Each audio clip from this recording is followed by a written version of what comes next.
Olá! Hoje iremos abordar o tema do Evangelho segundo o Espiritismo, capítulo 28. O tema é sobre as preces. Prece pelos que já não são da terra e prece pelos doentes e obsediados. E nesse dia em especial, falar de prece é muito importante, né? Estamos atravessando um momento onde estamos a cada dia recebendo notícias de pessoas próximas ou pessoas distantes que estão deixando a Terra, estão partindo, estão desencarnando diante de várias situações, seja pela pandemia, seja pelas outras comorbidades que já possuíam, enfim, por infinitas maneiras. E esse capítulo do Evangelho, no item 4, prece pelos que já não são da terra, ele inclui desde aqueles que acabaram de morrer, até aqueles outros que desencarnaram e que nós não temos muita afeição, pelas almas sofredoras que desencarnaram, por aqueles inimigos, algumas pessoas ainda cultivam inimizades, pelos criminosos, pelos suicidas, pelos endurecidos. Então, o Kardec reúne essas informações desses espíritos numa mesma categoria. Eles já foram, eles já partiram, eles já não estão mais aqui conosco. E qual então é a influência dessa prece? Lembrar que quando os espíritos nos incitam a fazer prece por aqueles que partem, eles não estão em nenhum momento buscando em nós o personalismo e nos chamando para testemunho apenas de simpatia. Quando a gente tem simpatia, tudo bem. Mas não só de uma simpatia, não só do personalismo, mas sim porque as nossas preces, elas podem auxiliar esses espíritos que acabaram de ter esse desligamento do corpo físico. E muitos estão com o sentimento dessa ideia do nada. Para as almas sofredoras, essa prece, ela vai servir como um alívio para aquele seu momento de angústia e seu momento de não saber, de não entender o que se encontra com ela. A gente tem que sempre lembrar que nem todos têm a abertura desse conhecimento sobre a existência de vidas sucessivas. Muitos ainda vivem no planeta Terra achando que só tem essa vida. E a morte, então, se traduz como um grande vácuo nessa existência. Então, essa prece, esse convite que a espiritualidade nos faz, ele tem o sentido de auxiliar esses espíritos no desprendimento e é colaborando então para a diminuição dessa perturbação que pode vir seguida do desencarne. Na sua grande maioria, quando desencarnamos, a gente tem essa pequena passagem, para alguns pequenas, para outras muito grande, período de perturbação, que é esse período da separação do corpo. Então as nossas preces, elas terão a eficácia de dar um alento a essas almas, principalmente as que têm essa ideia do nada, ou como os criminosos, que já são julgados pela sociedade pelos atos que cometeram. E aí, rapidamente, eu vou me lembrar do exemplo de Ivone Pereira, que todas as manhãs pegava o jornal do Rio de Janeiro, porque ela nasceu e morou no Rio de Janeiro, e ela lia, fazendo a parte mais difícil do jornal, que são as mensagens das tragédias, e ela orava pelo que desencarnou, pelo que cometeu o delito e pelo que recebeu esse delito.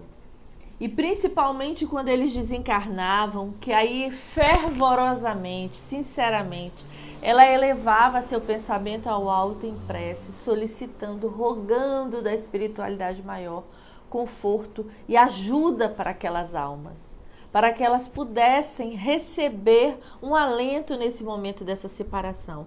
E é isso que a prece ela tem de eficácia.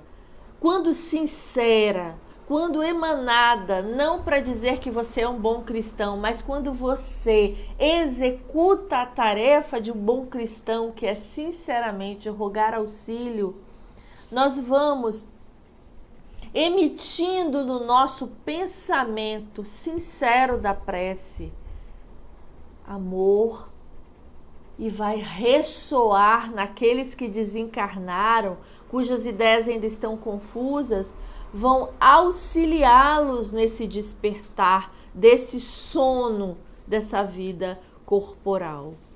Então ela é muito importante. Quando vamos orar, sabemos da notícia de um suicida, ao invés de julgarmos, por que se suicidou?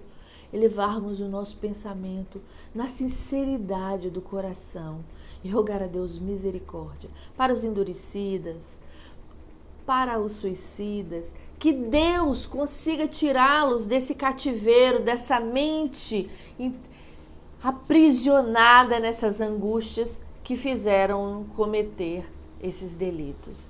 Então, não é a quantidade da prece, não é a quantidade de prece que eu faço, de palavras que eu emito que serão melhores, que chegarão primeiro. É a qualidade dessa prece. É elevar com sinceridade, reconhecendo que Deus, em sua infinita misericórdia e bondade, pode sim auxiliar esses que desencarnaram. E não precisamos esperar apenas os desencarnes de quem nós conhecemos. Nesse momento da pandemia, muitos nós vemos aí os índices de morte subindo a cada dia em todo o mundo. Almas que precisam ser orientadas. E a nossa prece vai ajudar nessa orientação. Vai ajudar porque nós vamos doar uma quantidade de energia que vai, conjuntamente com os bons espíritos que fazem o recolhimento e a tutela desses espíritos desencarnados, acolher a sua alma e ajudá-los nesse desligamento. O outro trecho que esse capítulo vai nos falar é sobre a prece para os doentes e obsediados. Esses estão encarnados.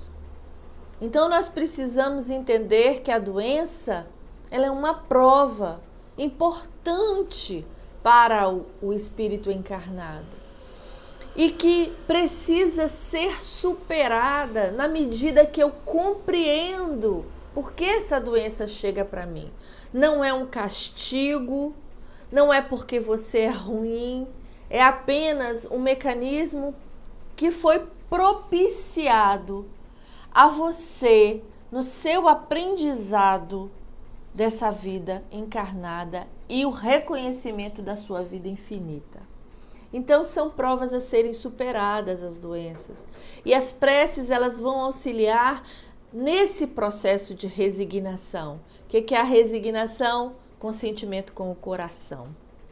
E nos ajudam a atenuar esse sentimento de injustiça e nos auxiliar a mergulhar em nós mesmos no sentido profundo que essa doença traz. É o que estamos também vendo. Muitos irmãos acometidos pela Covid. Essa semana eu ouvi de uma pessoa dizendo: é muito duro ouvir o diagnóstico. Há um sentimento de um buraco bem profundo que você cai. Porque o primeiro sentimento que nós temos é que nós vamos morrer. E nós não temos ainda o entendimento perfeito que a morte é apenas uma passagem, uma instância importante também para o nosso processo de crescimento.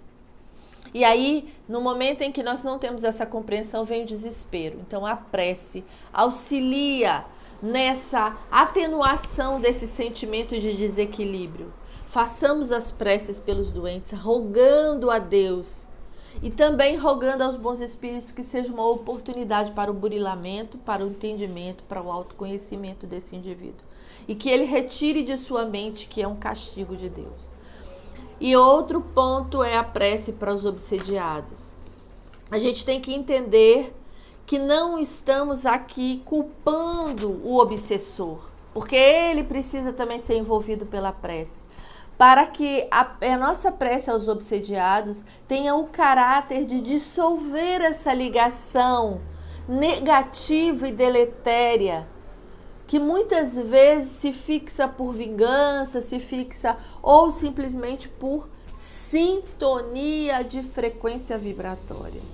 Então, a nossa prece para os que sofrem a obsessão, tanto para os que sofrem quanto quem está obsediando, para que seja libertado ambos, obsediado e obsessor, e que eles tenham em si o arrependimento e que o amor do Cristo encontre espaços nesses corações e nessas mentes. Então, meus queridos irmãos do caminho, que possamos lembrar do convite que a espiritualidade faz nesse capítulo 28 do Evangelho. Prece como um caminho para a libertação, como um caminho para a melhora, seja daqueles desencarnados que precisam dessa energia que a gente pode emitir do fundo de nossas almas caridosas para a melhoria deles, independente da nossa afinidade ou não, e para aqueles outros que passam, que atravessam momentos difíceis.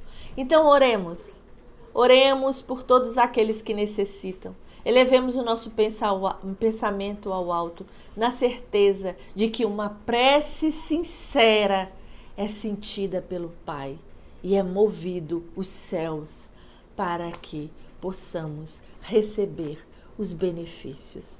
Muita paz a todos e que Jesus encontre morada em nossos corações sempre.